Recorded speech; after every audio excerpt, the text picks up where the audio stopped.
अकोला महानगरपालिका निवडणुकीचा ज्वर चढू लागला असून भाजपचे अधिकृत उमेदवार हरीश अलीम चंदानी यांनी प्रचारात प्रचंड आघाडी घेतली आहे। गेल्या 3 दिवसांपासून सुरू असलेल्या त्यांच्या पदयात्रांमुळे प्रभागातील वातावरण चांगलंच तापलं असून नागरिकांकडून त्यांना उत्स्फूर्त प्रतिसाद मिळत आहे।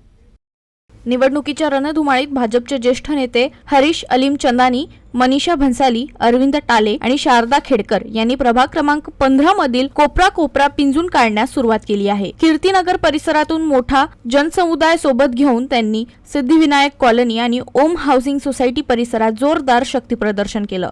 या सातत्यपूर्ण संपर्कामुळे विरोधकांच्या गोटातही चर्चेला उधाण आलं आहे। प्रभागाच्या कायापालट करणे आणि नागरिकांच्या मूलभूत समस्या कायमस्वरूपी सोडवणे हा एकमेव ध्यास घेऊन ते प्रचार मैदानात उतरले आहेत। विशेष म्हणजे प्रत्येक कॉलनीतील ज्येष्ठ नागरिकांनी तसेच काँग्रेस नगरमधील तरुण वर्गाने त्यांचे जंगी स्वागत करत त्यांना आपला संपूर्ण पाठिंबा दर्शवला आहे। पदयात्रेदरम्यान अलीम चंदानी यांनी ईव्हीएम मशीनद्वारे मतदान कसे करावे याचे प्रात्यक्षिकही नागरिकांना दाखवले। ठिकठिकाणी होत असलेली गर्दी आणि महिलांकडून मिळणारा प्रतिसाद पाहता हरीश अलीम चंदानी, मनीषा भन्साली, अरविंद उर्फ बाळ टाले आणि शारदा खेडकर यांनी समाधान व्यक्त केलं आहे। आतापर्यंत आमचे सुमारे 90% प्रचार पूर्ण झाल्याचा विश्वासही हरीश अलीम चंदानी यांनी व्यक्त केला।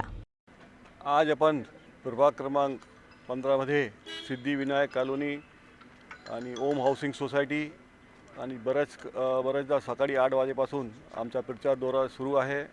आम्ही चौघही उमेदवार बाळ टाले, मी हरीश अलीम चंदानी, शारदाताई खेडकर, मनीषाताई भन्साली आम्ही चौघं सोबत फिरत आहोत आणि जवळपास आमचा 90% आपली एरिया कवर झालेली आहे। अजून खूप ठिकाणी जायचं आहे।